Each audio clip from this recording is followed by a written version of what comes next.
Alhamdulillah, Alhamdulillah. My name is Adam Ali. Today I'm gonna be explaining the lyrics of our latest production, Ya'tuna Dunya. This song I collaborated with Sultan Muslimin, recorded and shooted as a video, music video, and I'll be explaining the lyrics today, inshallah.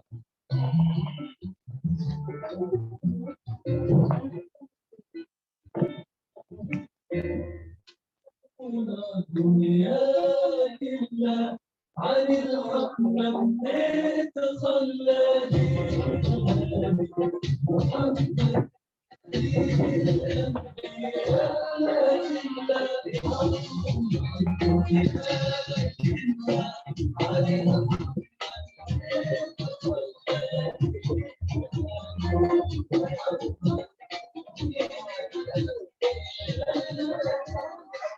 يعطونا الدنيا, it means even if they give us the world, the whole world.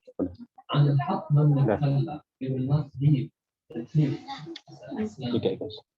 دين الهادي محمد, the religion of our guide الهادي سيدنا محمد صلى الله عليه وسلم, دين الأنبياء الأجلة, and the religion of all the other prophets, which is the same religion as prophets, as Prophet Muhammad's religion is Islam. Because all the prophets came with one religion, which is Islam. The one who is from your descendants is a lucky one, because we know that from the hadith there's good news by the prophet to the ones who are descendants from Fatima, Zahra, the daughter of Muhammad, that they will not be suara dimatikan. Kita mulai. So all the descendants from the lineage that leads to Prophet Muhammad sallallahu alaihi wasallam.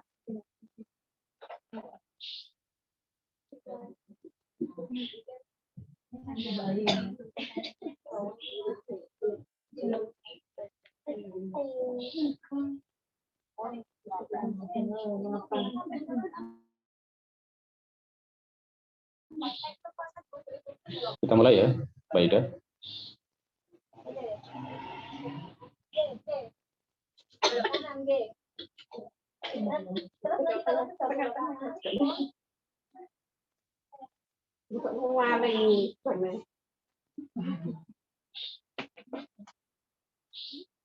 Mohon bersabar yang online, ini lagi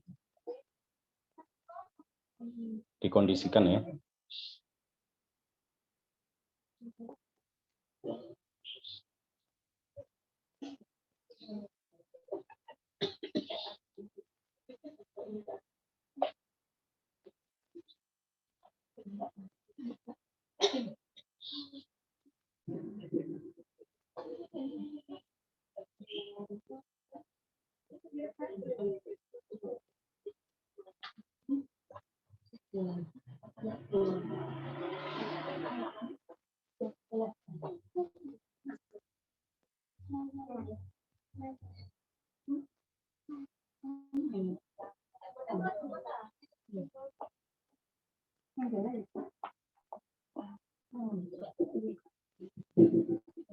Monggo mlebet mawon, Mbak Nina, Mbak Nur.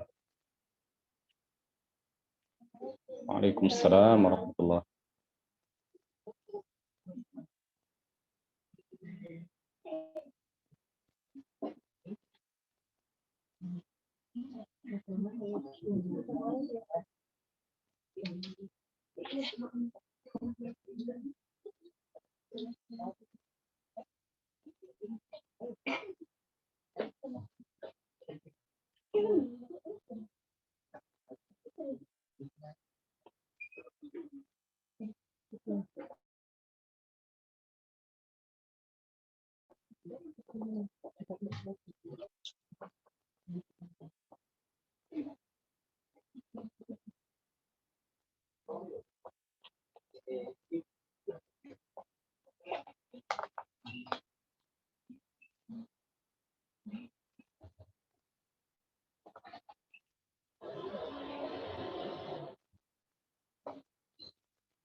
Dimulai mau ya, Bu.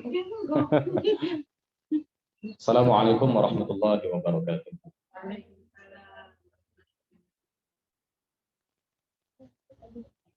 Alhamdulillahi rabbil alamin, lahul ni'mah wa lahul fadl wa lahul thana'ul hasan.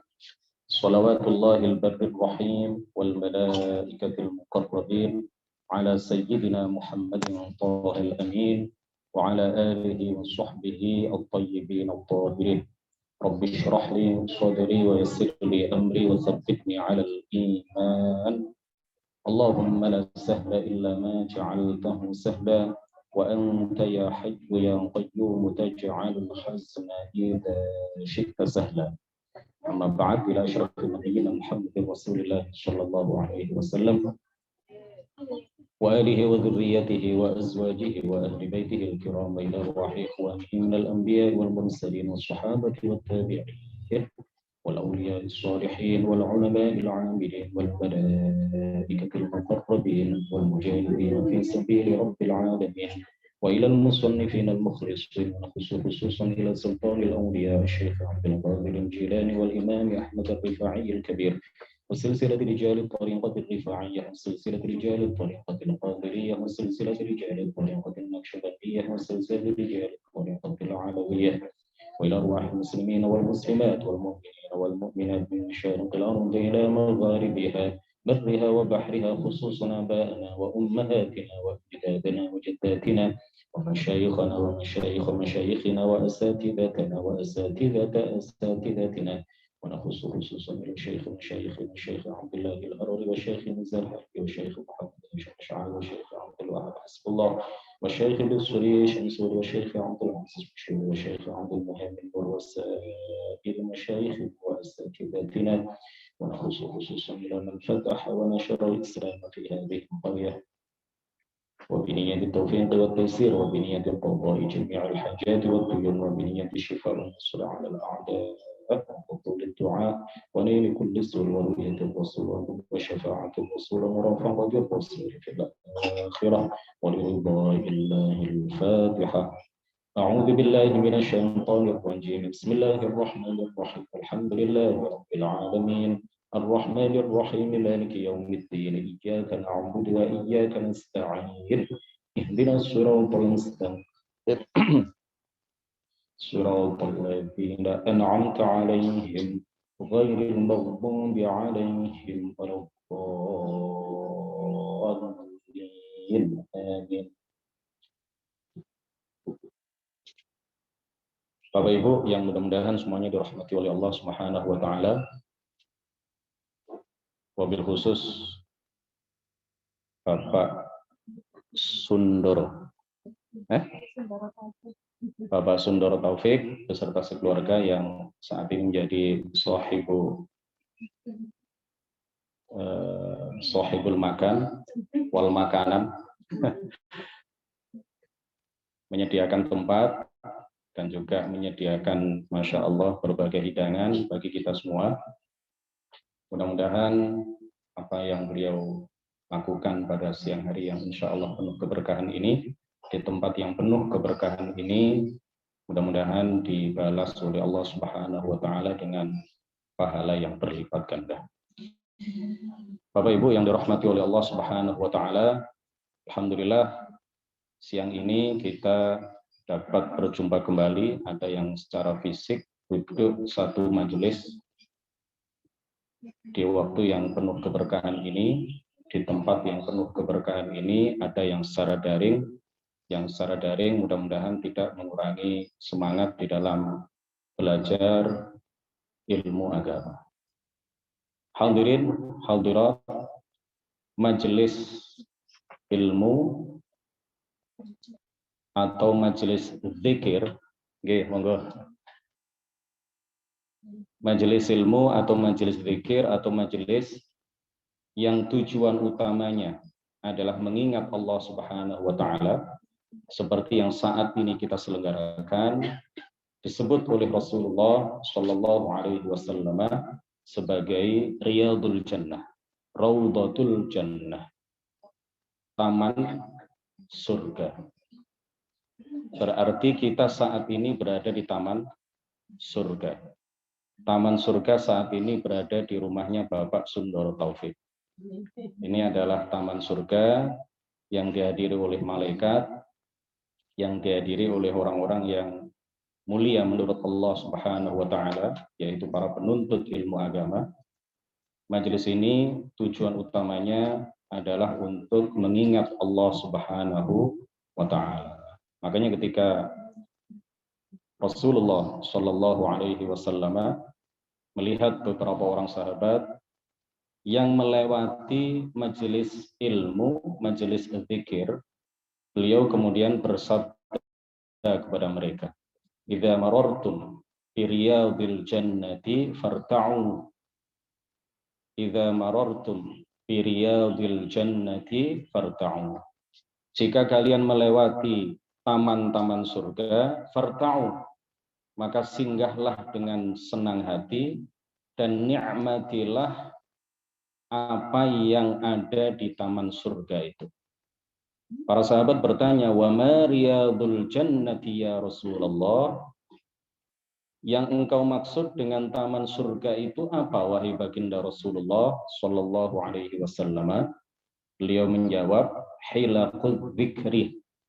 Hilaqudz dzikri. Majelis-majelis zikir.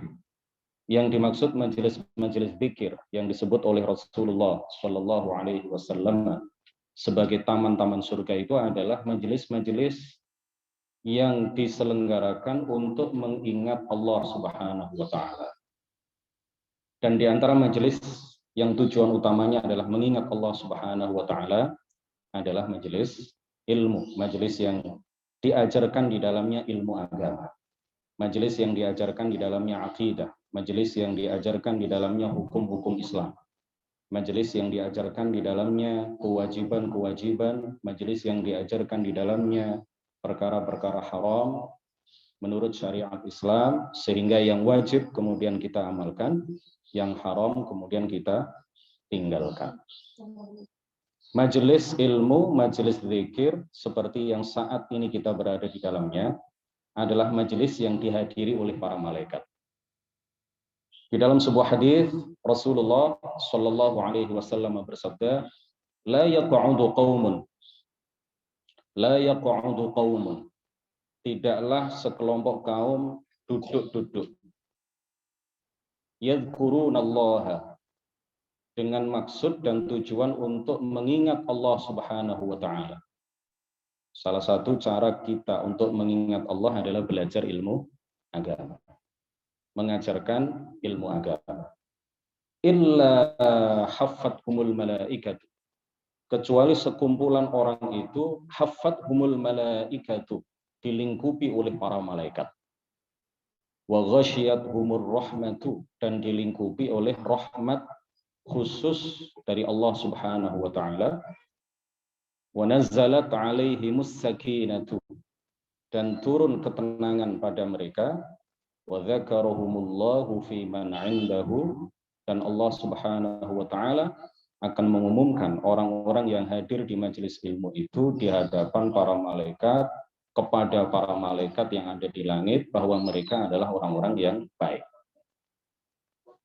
Jadi majelis ilmu disebut oleh Rasulullah sebagai taman surga. Yang pertama, dari dua hadis yang tadi kami baca, dapat disimpulkan bahwa majelis ilmu pertama disebut oleh Rasulullah sebagai taman surga. Kalau kita melewati taman surga, jangan hanya lewat, tapi singgahlah, duduklah bersama orang-orang yang ada di taman surga itu, dan nikmatilah segala apa yang ada di taman surga itu. Apa yang dinikmati? Ilmu. Kita saat ini sedang menikmati ilmu agama, ta'alluman wa ta'lima. Kita saat ini sedang menikmati ilmu agama, baik yang belajar maupun mengajarkan. Yang kedua, dalam hadis yang kedua tadi, dapat disimpulkan bahwa orang-orang yang hadir di majelis ilmu akan dilingkupi oleh para malaikat. Majelis-majelis ilmu dihadiri oleh para malaikat. Yang ketiga, majelis ilmu dilingkupi oleh rahmat dari Allah Subhanahu wa taala. Allah menurunkan rahmatnya kepada kita semua. yang hadir di majelis-majelis ilmu, yang hadir di majelis-majelis zikir. Rahmat Allah yang disertai dengan ketinggian derajat, rahmat Allah yang disertai dengan kemuliaan, bukan rahmat secara umum. Kalau rahmat secara umum diberikan oleh Allah Subhanahu wa taala kepada siapapun di dunia ini. Kepada orang kafir, kepada orang mukmin, bisa bernafas itu adalah rahmat yang sifatnya umum, bisa berjalan itu adalah rahmat yang sifatnya umum, bisa melihat itu adalah rahmat yang sifatnya umum. Tetapi orang-orang yang hadir di majelis ilmu akan diberikan rahmat khusus oleh Allah Subhanahu wa taala. Rahmat khusus itu adalah rahmat yang disertai dengan kemuliaan, rahmat yang disertai dengan ketinggian derajat, rahmat yang dengan sebabnya Allah akan meninggikan derajat kita, memuliakan kita, melipat gandakan pahala kita di akhirat. Kemudian yang berikutnya adalah majelis-majelis ilmu itu Allah menurunkan ketenangan kepada orang-orang yang hadir di dalamnya. Karena di majelis ilmu selalu diingatkan kepada kita semuanya untuk mengingat Allah Subhanahu wa taala. Di dalam majelis-majelis ilmu kita diingatkan akan kehidupan akhirat. Di majelis-majelis ilmu kita diingatkan bahwa hidup di dunia ini hanya sementara. Hidup di dunia ini hanya sekian tahun, tidak sampai sekian ratus tahun, tidak sampai sekian ribu tahun. Rata-rata umur umat Nabi Muhammad Shallallahu Alaihi Wasallam adalah 60 sampai 70 tahun. Jarang sekali di antara umat Nabi Muhammad yang usianya melebihi 70 tahun. Makanya kalau lebih dari 70 tahun itu disebut oleh para ulama dengan istilah muammar, orang yang umurnya panjang. Kalau 60 tahun itu standar, 62 tahun standar, 65 tahun standar, 69 tahun standar, 70 tahun juga standar. Kalau sudah melewati 70 tahun, itu sudah muammar, umurnya panjang. 90 tahun, umurnya panjang. 95 tahun, umurnya panjang. Mudah-mudahan Allah memanjangkan usia kita dalam ketaatan. Amin, ya Rabbal Alamin. Kemudian yang terakhir yang disebutkan di dalam hadis yang kedua, orang-orang yang hadir di majelis ilmu akan diumumkan oleh Allah Subhanahu wa taala kepada para malaikat sebagai orang-orang yang dicintai oleh Allah Subhanahu wa taala. Maka Allah memerintahkan para malaikat untuk mencintai mereka. Untuk mencintai orang-orang yang hadir di majelis ilmu. Allah memaklumatkan, Allah mengumumkan dengan kalamnya yang tidak berupa suara, bahasa, dan huruf kepada para malaikat bahwa dia mencintai orang-orang yang hadir di majelis ilmu. Lalu Allah memerintahkan kepada mereka, kepada para malaikat untuk mencintai orang-orang yang hadir di majelis ilmu. Setelah itu kemudian orang yang hadir di majelis ilmu, kemudian mengamalkan ilmunya, yudha' lahul qabul, akan Allah Subhanahu wa taala menggerakkan hati orang-orang untuk menyenangi mereka. Ya, orang-orang yang bukan orang-orang bodoh, bukan orang-orang awam, ya. Orang-orang tertentu yang berderajat tinggi itu akan digerakkan hati mereka oleh Allah Subhanahu wa taala untuk mencintai orang-orang yang senang kepada ilmu, orang-orang yang cinta kepada ilmu, orang-orang yang selalu hadir di majelis ilmu dan kemudian selalu mengamalkan ilmu yang telah dipelajari serta mengajarkan ilmu yang telah dipelajari. Hadirin, kita telah sampai pada pembahasan sifat kalam. Betul ya, Mas Hendra ya? Syekh Abdullah mengatakan, tadrisu darsin fil aqidah khairun minat tasadduqi bimilyar lirah dhahabiyah. Saat ini kita sedang belajar ilmu akidah. Mengajarkan satu pelajaran dalam akidah, mengajarkan satu pelajaran dalam ilmu tauhid itu lebih besar pahalanya dibandingkan dengan bersedekah 1 miliar lirah emas. Ya, ini mata uang lirah. Nggak tahu ada lirah dhahabiyah ya. Pokoknya begitulah, lirah emas di Lebanon sana. Ya, kalau kita ya bermiliar-miliar rupiah. Jadi mengajarkan satu pelajaran dalam akidah tadrisu darsin fil aqidah khairun min at-tasadduqi bimilyar lirah dahabiyah. Mengajarkan satu pelajaran dalam ilmu akidah, kata Syekh Abdullah, pengarang kitab Mukhtasar Sulamut Taufiq, itu lebih mulia, lebih utama, lebih besar pahalanya dibandingkan dengan sedekah miliaran.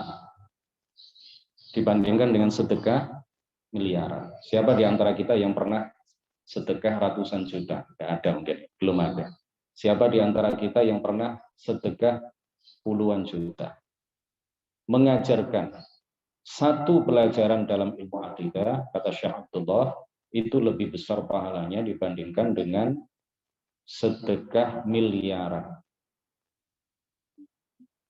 Di dalam kesempatan yang lain, beliau menegaskan, darsun fil aqidah afdalu indallahi min at-tasadduqi bi jabalin min Uhud.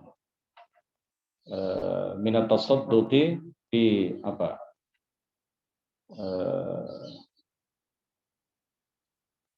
Min jabalin min gimana itu kalimatnya dia? Ada yang masih ingat? Darsun fil aqidah biasa disampaikan oleh Syekh Thariq ini. Syekh Thariq An-Nam. Darsun fil aqidah afdalu indallahi min at-tasadduqi gimana? Bi jabalin min Uhud dhahaban au fi ma ma'nah ya. Mengajarkan ilmu akidah itu lebih besar, satu pelajaran ilmu akidah itu lebih besar pahalanya dibandingkan dengan sedekah emas sebesar gunung Uhud. Oleh karena itu, pelajaran-pelajaran akidah yang kita terima di majelis-majelis ilmu jangan hanya berhenti pada diri kita, sebarkan, ajarkan. Walaupun itu hanya laisa kamitslihi syai'. Walaupun itu hanya Allah ada tanpa tempat. Kita sebarkan, kita ajarkan kepada siapapun. Kepada orang tua kita, kepada anak kita, kepada keluarga kita, kepada sahabat kita, kepada orang-orang yang ada di sekitar kita, kepada kolega kita di kantor, kepada rekan kerja kita, kepada siapapun. Karena mengajarkan ilmu akidah, itu kata Syekh Abdullah, pahalanya besar. Orang yang belajar ilmu akidah dengan baik dan memahami ilmu akidah dengan baik, dia akan bisa menjaga dirinya dari hal-hal yang membatalkan akidah. Kalau seseorang paham ilmu akidah dengan baik, seseorang paham tentang keimanan kepada Allah Subhanahu wa taala sebagaimana mestinya, dia memahami tentang keimanan kepada Rasulullah sallallahu alaihi wasallam sebagaimana mestinya, maka dia akan bisa membentengi dirinya dari akidah-akidah yang bertentangan dengan Quran dan Sunnah, bisa membentengi dirinya, menjaga dirinya dari akidah-akidah yang bertentangan dengan Islam, yang bertentangan dengan apa yang diajarkan oleh para ulama ahli sunnati wal jamaah. Oleh karena itu, belajar dan mengajarkan ilmu akidah ini adalah salah satu perbuatan yang luar biasa pahala. Baik, kita lanjutkan. Itu hanya sekedar muqaddimah sambil menunggu teman-teman yang telat datangnya ya, yang secara offline. Hadirin rahimakumullah, kita telah sampai pada pembahasan soal jawab nomor 28. Qala al-muallif rahimahullahu ta'ala wa nafa'ana bihi wa bi'ulumihi wa amaddana bi amdadihi wa afadha 'alaina min barakatihi amin. Takallam 'an sifatil kalami lillahi ta'ala. Jelaskan tentang sifat kalam Allah Subhanahu wa taala. Qala al-Imam Abu Hanifah radhiyallahu anhu. Suaranya jelas ya? Jelas. Yang di Zoom jelas nggak?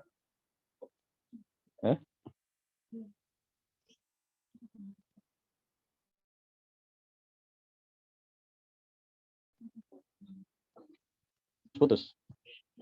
Oh, jelas ya. Halo. Mati. Halo, 1 2. Oh ya, alhamdulillah jelas. Baik, kita lanjutkan. Ini ada yang coret-coret. Saya keluar dulu dari ini ya. Nanti gimana caranya? Stop.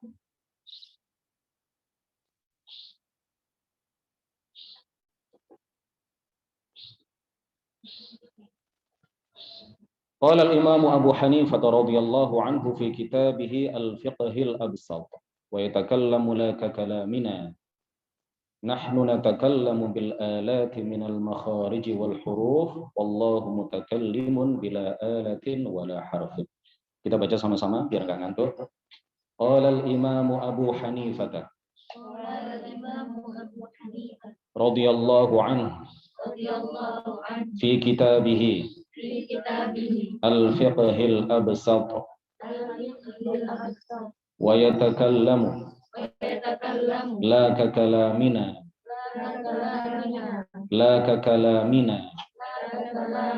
nahnu natakallamu bil alati minal makharij wal hurufi wallahu mutakallimun bila alatin wala harfin. Kita baca lagi terjemahannya ya. Imam Abu Hanifah radhiyallahu anhu dalam kitab Al-Fiqhul Absat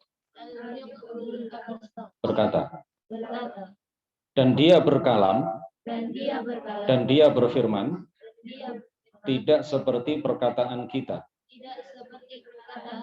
Kita berbicara dengan alat-alat yang berupa makhraj dan huruf-huruf. Sedangkan Allah berfirman tanpa alat dan tanpa huruf. Oh, ini belum saya terjemahkan ya selanjutnya. Saya kira sudah ini. Baik. Fallahu ta'ala mutakallimun, maka Allah Subhanahu wa ta'ala berkalam atau berfirman. Saya terjemahkan dulu ya, nanti saya terangkan. Bikalamin, dengan kalam. La yushbihu kalamana, yang tidak menyerupai pembicaraan kita, yang tidak menyerupai perkataan kita. Laisa likalamihi ibtida'un, laisa likalamihi ibtida'un. Kalamnya tidak memiliki permulaan.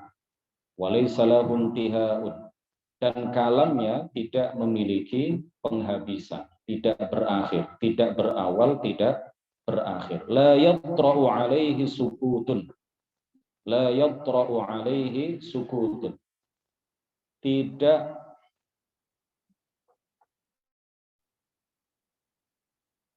dikenai dengan diam. Kalam Allah Subhanahu wa ta'ala tidak disela-selai dengan diam. Au taqattu'un atau putus-putus ya. Diam atau apa? Putus-putus. Nanti akan kita terangkan. Li'annahu, karena kalam Allah Subhanahu wa ta'ala laisa harfan, bukan berupa huruf. Wala sautan, bukan berupa suara.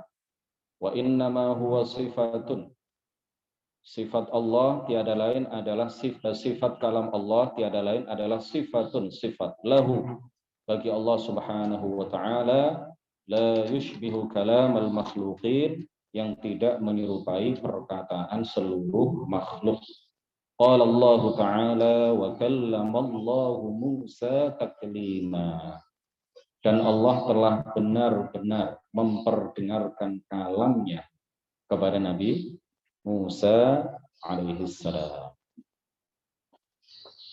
Wajib kita yakini bahwa sifat kalam Allah Subhanahu wa ta'ala sebagaimana sifat-sifat Allah yang lain, ada tanpa permulaan, ada tanpa akhir, dan tidak serupa dengan sifat makhluk. Kalau makhluk berbicara, pembicaraan makhluk memiliki permulaan. Pembicaraan makhluk memiliki akhir. Pembicaraan makhluk disela-selai dengan diam. Kalimat-kalimat yang diucapkan oleh makhluk itu ada titiknya, ada jedanya, ada komanya. Pembicaraan makhluk itu berupa suara, berupa bahasa, berupa huruf. Pembicaraan makhluk itu membutuhkan gerakan bibir.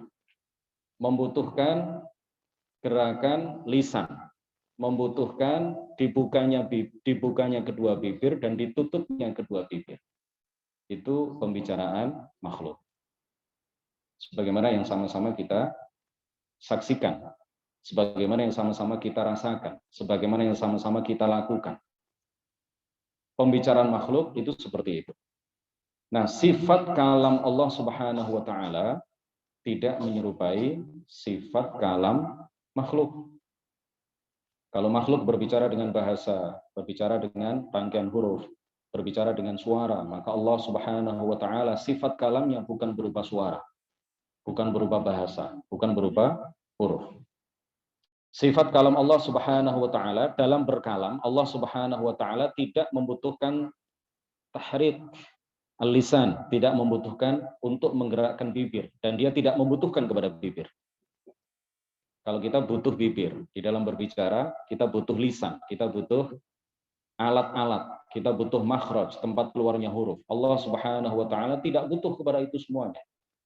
Sebagaimana ditegaskan oleh Imam Abu Hanifah, salah seorang ulama salaf. Salah seorang ulama salaf yang lahir pada tahun 80 Hijriah, wafat pada tahun 150 Hijriah. Salah seorang wali di kalangan tabi'in. Sebagian ulama memasukkan beliau dalam golongan tabi'in. Sebagian ulama yang lain memasukkan beliau ke dalam golongan tabi'in. Yang jelas beliau wafat pada tahun berapa? 150 Hijriah. Setiap ulama yang menangi 3 abad pertama Hijriah berarti disebut ulama salaf. Mereka lah sebaik-baik generasi di kalangan umat Nabi Muhammad Shallallahu Alaihi Wasallam. Jadi Imam Abu Hanifah mengatakan apa tentang sifat kalam Allah ini? Wa yatakallamu laka kalamina. Allah Subhanahu wa taala berbicara, berfirman, berkalam tidak seperti pembicaraan kita, tidak seperti perkataan kita. Nahnu natakallamu bil alati minal makharij wal huruf. Kita berbicara dengan alat, dengan lisan, dengan bibir. Membutuhkan udara, membutuhkan angin. Kalau kedap suara bisa bicara nggak kita ya? Di ruang angkasa nggak bisa bicara ya. Kita nggak bisa berbicara. Yang sampai di bulan, yang sampai di antariksa sana, itu antara satu dengan yang lain mungkin berkomunikasi hanya lewat bahasa isyarat. Berarti kita di dalam berbicara itu membutuhkan udara, membutuhkan angin. Instilalul hawa. Kita butuh alat, kita butuh organ, kita butuh lisan, lidah, bibir, dan lain sebagainya. Kita butuh tempat keluarnya huruf yang ada di tenggorokan kita, yang ada di lisan kita, yang ada di dekat bibir kita, dan seterusnya. Kita berbicara dan pembicaraan kita juga berupa huruf.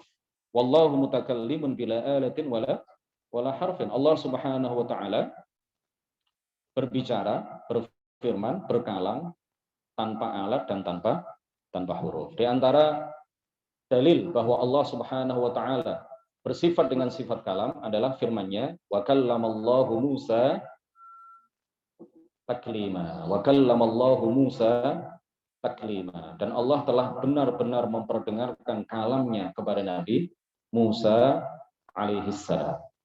Jadi di dunia itu yang pernah langsung mendengar kalam Allah 3 orang, bukan 3 orang, tiga makhluk. Di dunia yang pernah mendengar kalam Allah secara langsung, kalam Allah yang bukan berupa suara, bahasa, dan huruf, itu 3 makhluk. Yang pertama adalah Malaikat Jibril alaihissalam. Beliau mendengar kalam Allah yang bukan berupa suara, bahasa, dan huruf berkali-kali. Yang kedua adalah Nabi Muhammad sallallahu alaihi wasallam. Pada saat beliau di Mi'raj ke atas Sidratul Muntaha, beliau mendengar kalam Allah yang bukan berupa suara, bukan berupa bahasa, bukan berupa huruf 1 kali. Yang ketiga adalah Nabi Musa alaihissalam. Nabi Musa alaihissalam di atas bukit Tur Saina, di atas bukit Tur Saina, kita biasa menyebutnya apa? Tur Sina. Bukit Tur Sina. Tur Saina. Bukit Tur Saina itu sekarang masuk wilayah Mesir. Jadi Bukit Tur Saina yang Rasulullah Shallallahu Alaihi Wasallam pernah dilewati oleh beliau ketika melakukan perjalanan Isra dan Mi'raj, itu sekarang masuk wilayah Mesir. Bukit Tur Saina atau Tur Sina itu sekarang berada di Mesir. Di sanalah Nabi Musa mendengar kalam Allah yang bukan berupa suara, bukan berupa bahasa, bukan berupa huruf, satu kali. Jadi ketika kita mengatakan malaikat Jibril mendengar kalam Allah berkali-kali itu adalah bagi Jibril, bukan bagi Allah Subhanahu wa taala. Malaikat Jibril mendengar kalam Allah Subhanahu wa taala berkali-kali. Nabi Muhammad mendengar kalam Allah satu kali, kalam Allah yang bukan berupa suara, bahasa dan huruf di dunia ya, ini di dunia. Kita sekarang berbicara di dunia. Beda nanti di akhirat. Semua orang akan mendengar kalam Allah. Di dunia yang pernah mendengar kalam Allah hanya 3 itu. Sebagian ulama mengatakan 4 ditambah satu lagi yaitu Nabi Adam alaihissalam. Tapi banyak para ulama yang mengatakan hanya 3. Malaikat Jibril mendengar kalam Allah berkali-kali, Nabi Muhammad mendengar kalam Allah satu kali, Nabi Musa mendengar kalam Allah satu kali. Satu kali berkali-kali ini binisbah litsalafah, ya. Yaitu bagi tiga apa ini? Kalau disebut orang, malaikat Jibril kan bukan orang, tiga makhluk. Jadi berkali-kali, sekali dan sekali itu adalah bagi makhluk, bukan bagi Allah Subhanahu wa taala. Kenapa kita mengatakan bukan bagi Allah? Jadi ukuran berkali-kali, satu kali itu bagi makhluk yang mendengar kalam Allah, bukan bagi Allah, karena sifat kalam Allah Subhanahu wa taala ada tanpa permulaan, ada tanpa akhir, bukan berupa bahasa, bukan berupa suara, bukan berupa huruf, tidak sama dengan perkataan makhluk, tidak sama dengan pembicaraan manusia. Oleh karena itu tidak bisa dihitung satu kali. Kalamnya satu kali, oh kalam Allah itu satu kali, 2 kali, 3 kali, tidak bisa dihitung begitu. Tidak berlaku bagi kalam Allah hitungan jumlah tertentu. Nah, yang kita katakan, yang dikatakan oleh para ulama, malaikat Jibril mendengar kalam Allah berkali-kali itu bagi malaikat Jibril. Itu hitungan berkali-kali itu adalah apa? Berlaku bagi malaikat Jibril, tidak berlaku bagi Allah Subhanahu wa taala. Nah, kemudian yang penting lagi, sebelum kita berbicara lebih lanjut mengenai sifat kalam Allah, ini panjang ini, kayaknya kita satu pertemuan ini hanya membahas sifat kalam Allah, ya, sampai selesai nanti, sampai jam 2 insya Allah, jam 2 lewat, kurang lebih jam 2. Dalil bahwa Allah Subhanahu wa taala bersifat dengan sifat kalam dari hadis. Kalau dalil dari Quran dari apa? Wa kallamallahu Musa taklima. Dalil dari hadis bahwa Allah Subhanahu wa taala bersifat dengan sifat kalam. Di antaranya adalah apa yang disabdakan oleh baginda Rasulullah sallallahu alaihi wasallam, "Ma minkum min ahadin illa sayukallimuhu rabbuhu yaumal qiyamati wa laysa bainahu wa bainahu hijab." Atau tarjuman, ya. Wala yahjubuhu hijab. Saya ulang. Ma min ahadin minkum illa sayukallimuhu rabbuhu yaumal qiyamati laisa bainahu tarjuman. Laisa bainahu wa bainahu laisa bainahu wa bainahu laisa baina makhluk itu ya. Wa bainallahi tarjuman wala yahjubuhu hijab. Wala yahjubuhu hijab. Setiap dari kalian, kata Allah Subhanahu wa taala, kata Rasulullah sallallahu alaihi wasallam di dalam sebuah hadis, pasti akan mendengar kalam Allah Subhanahu wa taala pada hari kiamat. Laisa bainahu wa bainahu tarjuman. Tidak ada perantara antara Allah dengan makhluk. Tidak ada perantara antara Allah dengan kalian, manusia dan jin.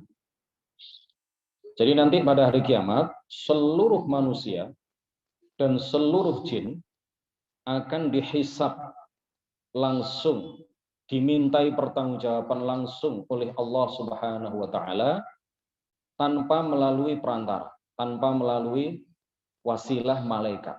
Yang menghisab adalah Allah. Dan Allah akan menanyakan kepada seluruh manusia dan jin mengenai apa yang mereka yakini selama hidup di dunia. Mengenai apa yang mereka katakan sewaktu hidup di dunia, dan mengenai apa yang mereka perbuat sewaktu hidup di dunia. Dan Allah selesai di dalam menghisab seluruh makhluk, manusia dan jin, dalam waktu yang sangat singkat. Kenapa? Karena kalam Allah bukan berupa suara. Kalam Allah bukan berupa bahasa. Kalam Allah bukan berupa rangkaian huruf. Seandainya kalam Allah berupa suara, bahasa, dan huruf, maka Allah tidak akan selesai menghisab, memintai pertanggungjawaban kepada seluruh manusia dan jin dalam waktu miliaran tahun. Nggak akan selesai. Karena masing-masing akan ditanya, apa yang kamu lakukan sewaktu hidup di dunia, jam sekian, menit kesekian, detik kesekian, hari kesekian, di tempat ini. Kemudian pada jam berikutnya, menit berikutnya, detik berikutnya, apa yang kamu yakini, apa yang kamu ucapkan, apa yang kamu perbuat. Ini kalau seandainya kalam Allah Subhanahu wa taala berupa suara, berupa bahasa, berupa huruf, maka Allah tidak akan selesai di dalam menghisab seluruh manusia dan jin dalam waktu miliaran tahun. Tapi karena sifat kalam Allah bukan berupa bahasa, bukan berupa suara, bukan berupa huruf, Allah selesai di dalam menghisab seluruh manusia dan jin dalam waktu yang sesingkat-singkatnya. Wa huwa asra'ul hasibin. Allah itu adalah yang maha menghisab seluruh manusia dan jin yang paling cepat. Beliaulah penghisab yang paling cepat. Karena apa? Sifat kalam Allah bukan berupa suara, bukan berupa bahasa, bukan berupa huruf. Jadi seluruh manusia, kita semuanya akan dimintai pertanggungjawaban nanti di pengadilan akhirat. Siapa yang memintai pertanggungjawaban kepada kita? Allah. Langsung. Tanpa perantara malaikat. Semua apa yang kita lakukan, semua apa yang kita yakini, semua apa yang kita ucapkan dan lakukan, semuanya akan dimintai pertanggungjawaban, dihisab oleh Allah Subhanahu wa taala kelak pada hari kiamat. Manusia mulai dari Nabi Adam sampai yang terakhir mati menjelang hari kiamat, itu berapa jumlahnya? Yang saat ini saja yang hidup satu zaman dengan kita, ini berapa? 6 miliar katanya, ya. Satu dunia, satu bumi. Manusia yang saat ini hidup bersama kita, berapa? Katanya berdasarkan bisikan entah dari mana, berdasarkan info juga dari Mbah Google, itu sekitar 6 miliar yang hidup bersama kita saat ini. Belum yang hidup pada generasi sebelum kita, belum yang hidup pada masa Nabi Adam, pada masa Nabi Syekh, pada masa Nabi Idris, pada masa Nabi Nuh, pada masa nabi-nabi berikutnya, pada masa Nabi Isa, pada masa umat Nabi Muhammad, semuanya. Ya, sudah berapa miliar itu. Mulai dari Nabi Adam sampai manusia yang terakhir mati menjelang hari kiamat, berapa ribu miliar jumlah manusia. Itu semuanya kalau dimintai pertanggungjawaban oleh Allah, dan seandainya Allah memintai pertanggungjawaban kepada mereka itu dengan suara, bahasa, dan huruf, sampai kapan selesai? Nggak selesai-selesai. Belum lagi jin. Jin juga dimintai pertanggungjawaban, dihisab oleh Allah Subhanahu wa taala. Iblis saja usianya sekarang sudah berapa miliar tahun. Iblis itu sudah diciptakan oleh Allah Subhanahu wa taala sebelum Allah menciptakan Adam alaihissalam. Jadi iblis itu lebih tua daripada Nabi Adam. Iblis itu diciptakan terlebih dahulu oleh Allah Subhanahu wa taala sebelum Allah menciptakan Nabi Adam, dan sampai sekarang belum mati iblis. La'anahullah, la'anatullahi alaihi. Dan mungkin saat ini berada di sekitar kita iblis itu, ya. Saat ini berada di sekitar kita, Allahu a'lam. Entah di dekat Mas Purba sana, ya. ayo berubah, ngantuk gitu. Atau kalau enggak, ini apa yang hadir ini mungkin imannya enggak begitu kuat, saya mengutus anak buah saja. Nah, ketika iblis melihat di suatu tempat ada orang-orang yang imannya luar biasa kuat, maka mungkin dia datang sendiri untuk menggoda orang-orang yang kuat iman. Ini mungkin yang di sini kuat imannya, maka didatangi langsung oleh iblis, bagaimana supaya satu, dua, atau semuanya bisa ngantuk sengantuk-ngantuknya, bisa tidak paham sama sekali apa yang disampaikan. Itu kalau sedikit saja misi iblis itu berhasil, ya satu saja kena itu iblis sudah merasa senang sekali. Semakin banyak orang yang bisa digoda, maka dia semakin senang. Nah, iblis usianya sampai saat ini, sampai mati menjelang hari kiamat nanti, itu berapa miliar tahun usianya. Itu kalau Allah Subhanahu wa taala seandainya menghisab iblis saja, satu makhluk terlaknat yang bernama iblis, Allah menghisabnya, seandainya hisab Allah itu kepada iblis berupa suara, berupa bahasa, berupa huruf, ya nggak akan selesai-selesai. Belum lagi anak buah iblis, belum lagi anak keturunan iblis. Jadi iblis itu jin, ya, bukan malaikat. Iblis itu adalah bangsa jin. Jin pertama yang Allah ciptakan adalah iblis. Kemudian iblis punya keturunan. Setelah dia diusir oleh Allah Subhanahu wa taala dari surga karena tidak mau sujud kepada Nabi Adam alaihissalam. Bukan sujud menyembah, bukan sujud ibadah, tapi sujud penghormatan. Allah memerintahkan iblis untuk melakukan sujud penghormatan, sujud tahiyyah kepada Nabi Adam alaihissalam. Dia tidak mau karena kesombongannya, dan dengan sebab itu dia kafir kepada Allah Subhanahu wa taala, diusir dari surga. Lalu Allah menciptakan jin perempuan. Konon katanya Ummu Murrah namanya, ya, kenalkan. Istri iblis atau pasangan iblis, nggak tahu istri atau pasangan. Ya pokoknya kumpul mengenai sekarang, ada nikah, nggak ada akad nikah, nggak pakai akad nikah. Berarti bukan istrinya apa ya, pasangan beda kelaminnya. Allah menciptakan jin perempuan yang bernama Ummu Murrah. Setelah itu kemudian beranak pinak, dan semua anak keturunan iblis itu disebut bangsa jin. Di antara mereka ada yang mukmin, tetapi sebagian besar di antara mereka kafir. Sama, manusia itu sebagian besar kafir. Sebagian besar manusia, ya, adalah orang-orang yang kafir. Makanya berdasarkan sensus, berdasarkan pendataan yang dilakukan, jumlah pemeluk agama Katolik itu lebih banyak daripada jumlah pemeluk agama Islam. Karena memang di Al-Quran disebutkan orang-orang kafir itu jumlahnya lebih banyak. Begitu juga jin yang kafir, yang disebut setan, itu lebih banyak jumlahnya dibandingkan dengan jin-jin yang mukmin. Jadi anak keturunan iblis itu ada yang mukmin, ada yang kafir, tapi sebagian besar kafir. Sebagian kecil mukmin. Sebagian kecil yang mukmin itu sebagian besar di kalangan mereka fasik, pelaku dosa besar. Nggak bisa dipercaya. Jin itu nggak bisa dipercaya. Akdabu khalqillah. Makhluk Allah yang paling banyak berbohong itu adalah jin, setan, ya. Jadi jin itu sebagian besar kafir, sebagian kecil mukmin. Di kalangan jin yang mukmin, sebagian besar di antara mereka adalah mukmin tapi fasik, pelaku dosa besar. Jadi jin yang betul-betul bertakwa kepada Allah itu hanya sedikit sekali. Jangan percaya dengan jin, ya. Malam nanti kalau didatangi jin, saya ingin membantu Anda. Nggak usah datang ke majelis-majelisnya Nur Rahmat.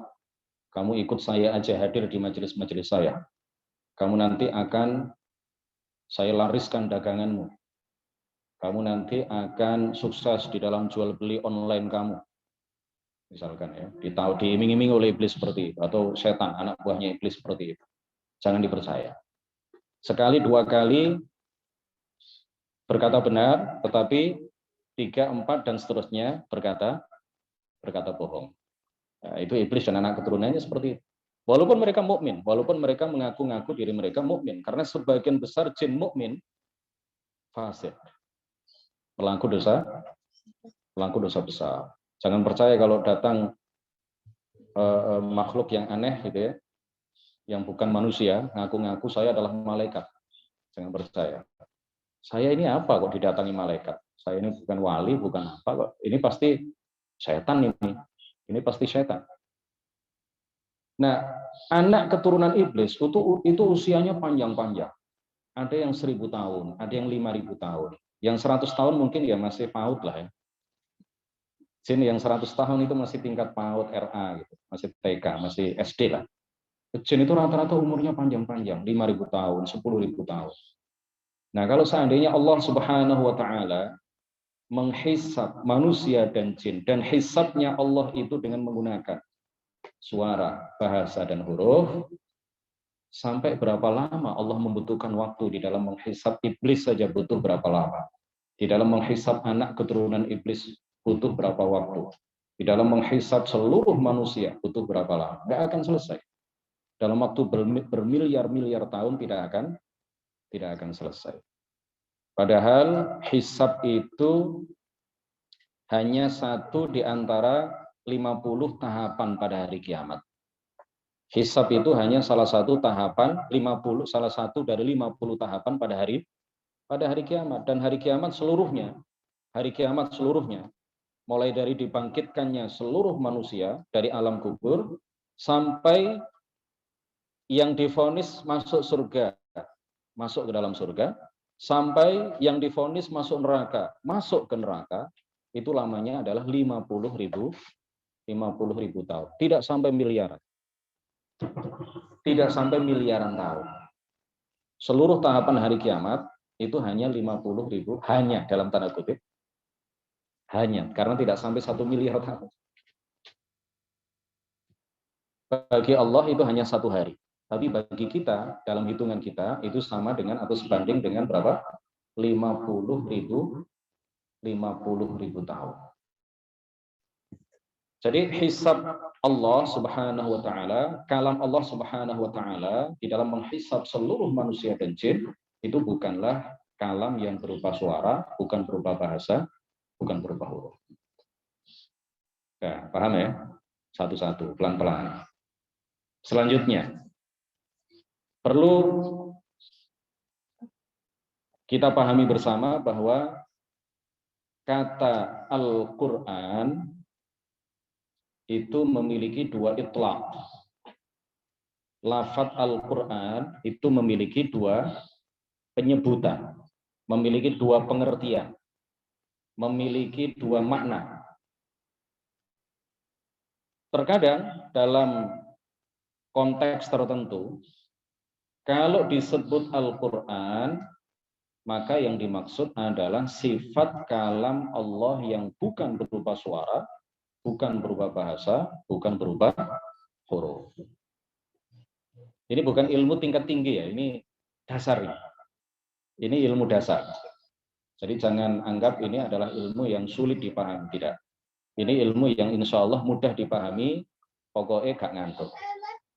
Nah, naik ngantuk ya wassalamualaikum. Jadi kata Al-Quran, lafaz Al-Quran itu memiliki 2 pengertian. Pengertian yang pertama, ketika disebut Al-Quran, maka yang dimaksud adalah sifat kalam Allah yang tidak bermula, tidak berakhir, yang bukan berupa suara, bukan berupa bahasa, bukan berupa huruf. Pengertian yang kedua, ketika disebut Al-Quran, maka yang dimaksud adalah lafaz yang Allah turunkan kepada Nabi Muhammad Sallallahu Alaihi Wasallam melalui perantaraan malaikat Jibril secara berangsur-angsur selama kurang lebih 23 tahun, yang terdiri dari 114 surat, yang diawali dengan surat Al-Fatihah, yang diakhiri dengan surat An-Nas, yang berupa suara kalau dibaca, berupa bahasa Arab, dan berupa rangkaian huruf. Oke. Paham ya? Nah, Al-Quran dalam makna kedua itu difirmankan oleh Allah Subhanahu wa Ta'ala. Al-Quran dalam makna kedua itu difirmankan, ditegaskan oleh Allah Subhanahu wa Ta'ala di dalam sebuah ayat Al-Quran. Wa in ahadum minal musyrikin astajaraka fa'ajirhu hatta yasma'a kalam Allah. Wa in ahadun. Surat apa itu? Saya hafalnya begitu. Saya nggak hafal surat apa, ayat berapa. Coba dicari. Wa in ahadun minal musyrikin astajaraka fa'ajirhu hatta yasma'a kalam Allah. Wa in ahadun minal musyrikin astajaraka fa'ajirhu hatta yasma'a kalam Allah. Jika ada salah seorang musyrik, jika ada salah seorang kaum musyrikin yang meminta perlindungan kepadamu, wahai Muhammad, maka lindungilah, maka berilah ia perlindungan sehingga ia dapat mendengar apa? Kalam Allah yang berupa lafadz ini. Yang berupa sehingga ia bisa mendengar Al-Qur'an atau kalam Allah dalam arti lafadz yang berupa bahasa Arab, yang berupa suara kalau dibaca, yang berupa rangkaian huruf. Nah, jadi kata Al-Quran itu memiliki dua makna. Kalau yang dimaksud adalah makna yang pertama, maka Al-Quran itu bukan berupa suara, bukan berupa bahasa, bukan berupa huruf. Kalau yang dimaksud Al-Quran adalah dalam pengertian yang kedua, maka ia berupa suara, berupa bahasa, berupa huruf. Nah, begitu juga kalau kita mengatakan kalam Allah. Ini juga memiliki dua pengertian.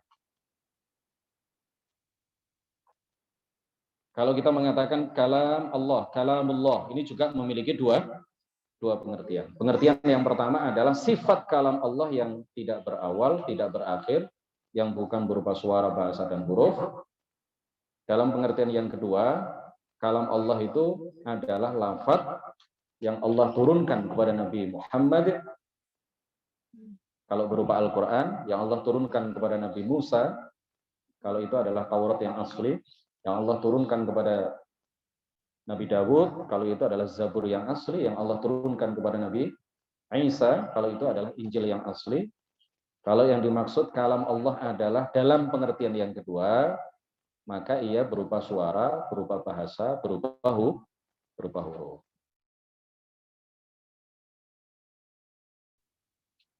Nah, sampai di sini paham ya, Mas Purba? Paham ya? Ya kan berkali-kali mendengarnya. Jadi belajar itu memang harus diulang-ulang. Tidak cukup hanya sekali mendengar kemudian merasa paham. Kemudian setelah itu ketika disampaikan tema yang sama, tak tinggal ngantuk, harus paham. Nah, memang belajar itu harus diulang-ulang, ya, tanpa dicatat. Tapi kalau didengar secara berulang-ulang, insya Allah mancep di pikiran. Kita tidak hanya paham, ya, kalau kita mendengar pelajaran itu disampaikan berulang-ulang oleh guru kita tidak hanya paham, tetapi insya Allah bisa memahamkan orang lain. Kita mendengar sekali mungkin paham, tapi ketika disuruh menjelaskan kepada orang lain nggak paham. Itu berarti perlu mendengar pelajaran dengan tema yang sama pada kali yang kedua, pada kali yang ketiga, pada kali yang keempat. Jangan bosan untuk mengulang-ulang belajar ilmu agama. Tidak ada ruginya. Nah, jadi kalau kita mendengar istilah Al-Quran, itu bisa jadi yang dimaksud adalah pengertian pertama, bisa jadi yang dimaksud adalah pengertian kedua. Kemudian kalau kita mendengar istilah kalamullah, itu bisa jadi yang dimaksud adalah pengertian pertama, dan bisa jadi yang dimaksud adalah pengertian kedua. Paham ya? Nah, begini, Al-Quran dalam pengertian pertama, itu disebut kalam Allah. Al-Quran dalam pengertian yang kedua, itu juga disebut kalam Allah. Al-Quran dalam pengertian yang pertama disebut kalam Allah, jelas, ya kan? Ya, bukan berupa suara, bahasa, dan huruf, itu kan jelas. Nah, Al-Quran dalam pengertian yang kedua itu disebut kalam Allah, kenapa? Ada dua alasan. Al-Quran dalam pengertian kedua disebut kalam Allah, kenapa? Ada dua alasan. Alasan yang pertama, karena ia adalah ungkapan mengenai sifat kalam Allah yang bukan berupa suara, bukan berupa bahasa, bukan berupa huruf. Ia adalah ungkapan atau sesuatu yang mengungkapkan mengenai sifat kalam Allah yang bukan berupa suara, bukan berupa bahasa, bukan berupa huruf. Alasan kedua, kenapa Al-Quran dalam pengertian kedua yang berupa lafadz itu disebut kalam Allah, alasan kedua, karena ia bukan karangan malaikat Jibril, bukan karangan Nabi Muhammad, tetapi ia adalah betul-betul kalam Allah Subhanahu wa Ta'ala. Ya, mudah-mudahan bisa dipahami nih. Terakhir, masih ada lagi ini sebenarnya, termasuk menjelaskan tentang kun fayakun ya. Ini penting untuk disampaikan. Tapi insya Allah nanti dalam pertemuan berikutnya. Terakhir dalam pertemuan ini,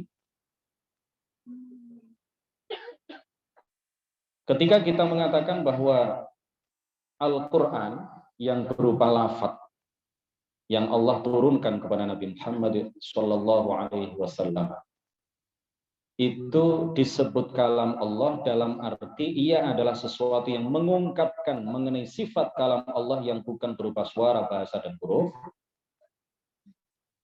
Pendekatannya adalah pendekatannya bukan menyamakan, tapi ini adalah pendekatan. Pendekatan itu artinya ya tidak sama persis. Ini hanya supaya kita paham. Supaya kita tahu duduk persoalan apa yang kita kaji saat ini. Ketika saya menulis lafadz Allah di papan tulis, kemudian sampean saya tanya, ini apa? Ketika sampean menjawab Allah, saya tanya, ini apa? Sampean menjawab Allah, jawaban sampean tidak salah. Tetapi Allah yang kita sembah itu bukan yang di papan tulis tentunya. Allah yang kita sembah itu bukan yang ada di papan tulis, bukan tulisan Allah itu yang kita sembah. Yang kita sembah itu zat yang tidak sama dengan segala sesuatu, yang tidak menempati papan tulis, yang tidak berukuran, yang tidak bertempat, yang tidak berbentuk, yang tidak sama dengan segala sesuatu pun dari makhluknya. Yang kita sembah adalah zat Allah yang tidak bermula, tidak berakhir, yang tidak bisa dibayangkan. Nah, tulisan Allah yang di papan tulis itu disebut Allah dalam arti apa? Ia adalah ungkapan, ibarah. Ia adalah ungkapan mengenai zat Allah yang wajib kita sembah.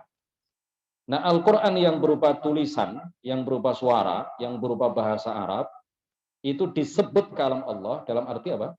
Ia adalah ungkapan mengenai sifat kalam Allah yang bukan berupa suara, bukan berupa bahasa, bukan berupa huruf. Tulisan Allah adalah ungkapan mengenai zat Allah yang tidak bisa dibayangkan, yang tidak menempati papan tulis, yang tidak berbentuk, tidak berukuran, yang maha suci dari penyerupaan terhadap makhluknya.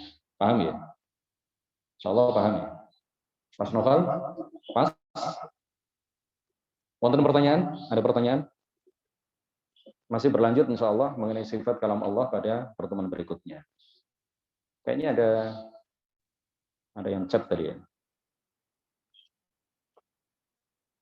Ada yang kirim pesan tadi.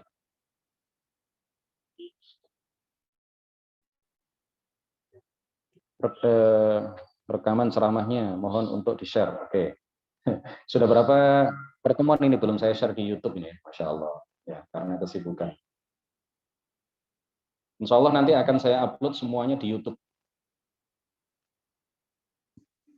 Untuk rekaman kajian sebelumnya bisa ditonton di YouTube channel ya, di channel kajian bersanad pilihan ada, ya. Nanti di channel saya juga ada, di channel YouTube saya juga ada. Saya kalah start dengan channelnya Mbak Age ini. Jadi sudah diupload di sono duluan, sementara di channel saya sendiri belum diupload. Materi tentang ulama Nusantara. Oh ya, As-Subli. Ya, insya Allah. Mudah-mudahan hari ini bisa diupload ya. Kalau sempat. Ya, dalam waktu dekat lah, insya Allah. Baik. Terima kasih. Mudah-mudahan. Salam Ustadz. Bisa boleh ulang tentang tulisan Allah. Saya kurang paham. Baik. Gini. Allah yang kita sembah, atau begini, kalau saya tanya ke sampean, kita menyembah siapa? Jawabannya apa? Allah. Kemudian saya tulis di papan tulis, lafaz Allah. Lalu saya tanya kepada sampean, ini apa? Jawaban sampean sama. Apa? Allah. Apakah Allah yang tertulis di papan tulis? Lafaz Allah yang ada di papan tulis, itu bukanlah Allah yang wajib kita sembah. Lafaz Allah yang ada di papan tulis itu disebut Allah dalam arti ia adalah ungkapan, tulisan yang mengungkapkan, tulisan yang menjelaskan bahwa Allah yang wajib kita sembah, bahwa Tuhan yang wajib kita sembah adalah Allah Subhanahu wa Ta'ala. Jadi yang kita sembah bukan lafaz ini. Ini hanya tulisan yang mengungkapkan mengenai Tuhan yang wajib kita sembah yang bernama Allah Subhanahu wa Ta'ala. Allah yang wajib kita sembah disebut Allah. Tulisan Allah yang tertulis di papan tulis ini juga disebut Allah. Sebagai sebuah pendekatan dalam konteks yang lain. Kalau saya tulis api, di papan tulis. Ini mungkin sebagian dari kita sudah sering mendengar penjelasan seperti ini, tetapi kita harus bersabar ya, karena ada beberapa peserta Zoom mungkin yang baru pertama kali mendengar. Ketika saya tulis di papan tulis kata api, kemudian saya sentuhkan tangan saya ke tulisan api. Apakah tangan saya terbakar? Tidak. Karena ini bukan benda api yang bisa membakar. Ini adalah tulisan yang mengungkapkan, tulisan yang menjelaskan bahwa ada sesuatu yang bernama api yang kalau menyentuh sesuatu yang lain, maka sesuatu lain yang tersentuh oleh api itu bisa terbakar. Api yang bisa membakar itu disebut api. Dan tulisan api yang menjelaskan tentang api yang bisa membakar ini juga disebut api. Dalam arti apa? Ini disebut api dalam arti apa? Ia adalah tulisan yang mengungkapkan bahwa ada benda, bahwa ada sesuatu yang bernama api yang bisa membakar. Baik, kalau tidak ada pertanyaan, paham Ustaz, terima kasih, alhamdulillah. As-Subli, ini dari Riau ini. Nah Ustaz, sedikit bertanya, dikatakan orang Wahabi, dia mengatakan, sudahlah yakini saja bersemayamnya Allah tak sama dengan bersemayamnya kita makhluk. Sama kalian mengatakan Allah maha mendengar, maha melihat. Kenapa kalian bisa mengatakan melihat? Kan melihat sifat manusia juga. Atau ayat Al-Baqarah yang mengatakan Allah lebih dekat dari urat leher dan seterusnya. Ini mengenai pertanyaan ini penting untuk disampaikan. Secara singkat begini. Tidak boleh kita mengatakan Allah duduk atau bersemayam. Tidak boleh kita mengatakan Allah duduk atau bersemayam. Karena yang ada di dalam Al-Quran itu istawa.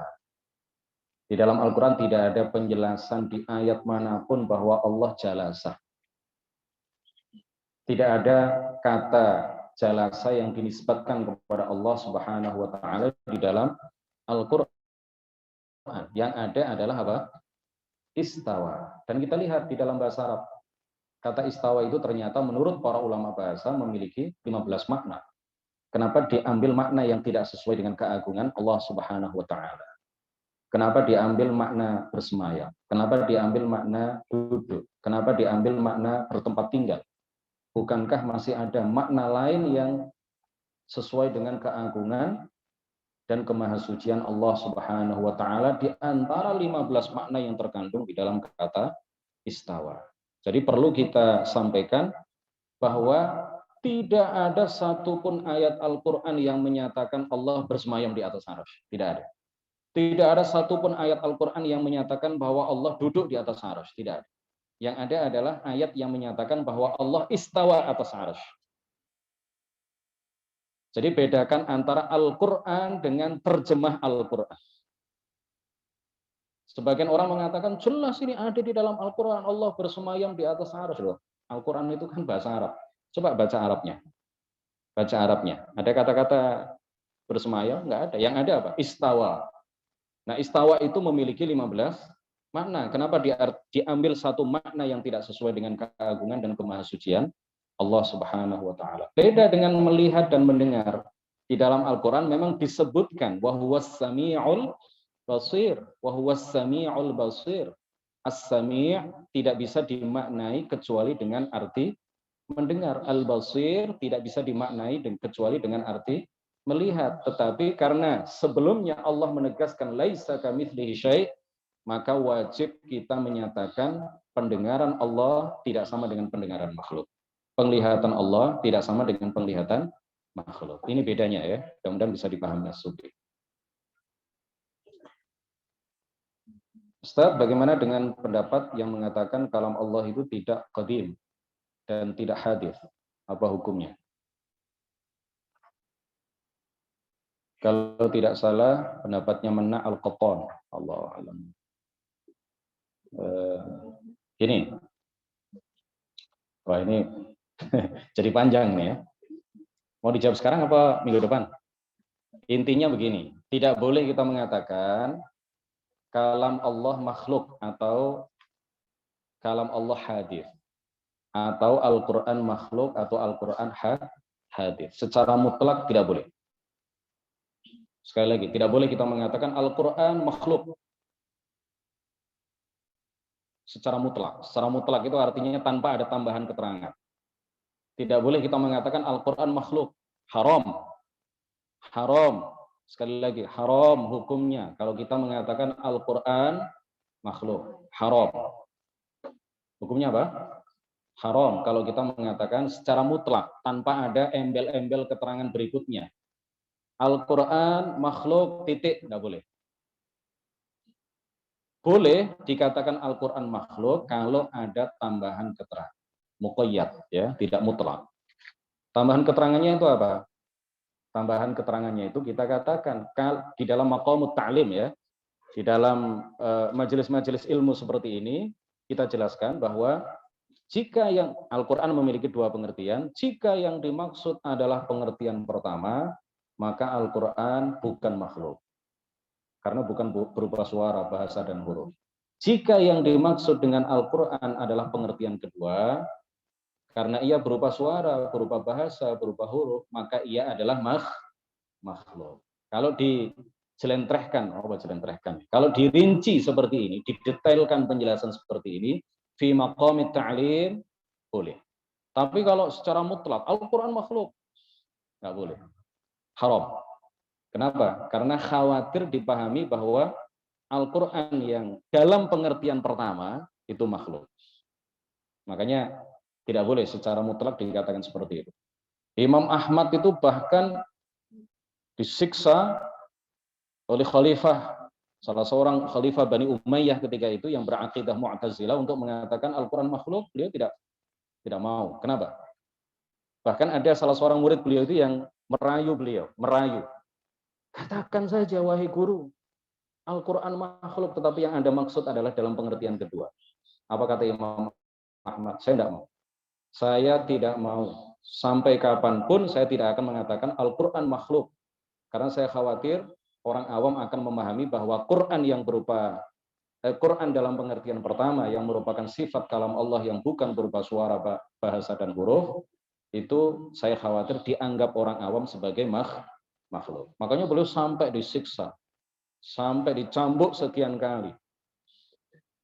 Keluar karomahnya beliau. Ya, karomahnya Imam Ahmad itu muncul, Allah anugerahkan kepada beliau pada saat beliau disiksa untuk mengatakan Al-Quran makhluk, dan beliau tidak mau.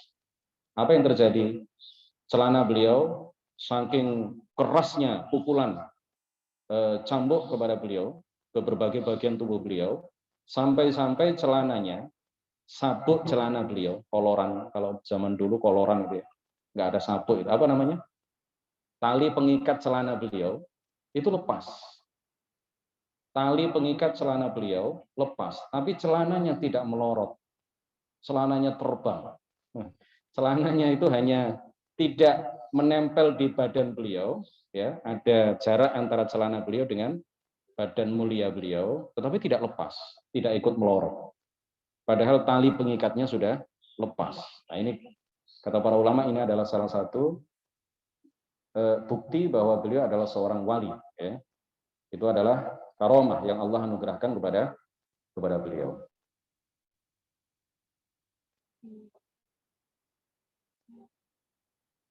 Assalamualaikum Ustadz, mau tanya Ustadz, kitab yang di Lauh Mahfud itu takdir mubrom atau takdir mu'allaq? Insya Allah jawabannya minggu depan ya. Insya Allah jawabannya minggu depan. Kasihan yang lain. Kita tolong saya nanti diingatkan tentang mubrom dan mu'allaq, takdir mubrom dan mu'allaq ya.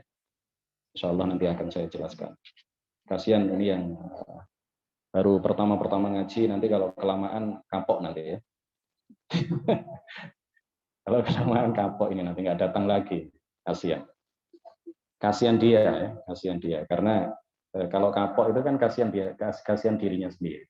Berarti kan tidak mendapatkan faidah di waktu-waktu berikutnya. Jadi kita akhiri sampai di sini. Mudah-mudahan manfaat, barokah bisa kita ajarkan, kita tularkan kepada yang lain. Jangan berhenti di kita, tetapi kita sampaikan ilmu yang benar ini, ilmu ahli sunnati wal jamaah ini kepada sebanyak-banyaknya orang. Barakallahu fikum, muhallil wa sholli ala nabi. La ilaha illallah, Allahumma sholli ala sayyidina Muhammad wa ala alihi wa sahbihi wa sallim. Rabbi ighfir li wa liwalidayya wa lil mu'minina wal mu'minat. Assalamualaikum warahmatullahi wabarakatuh.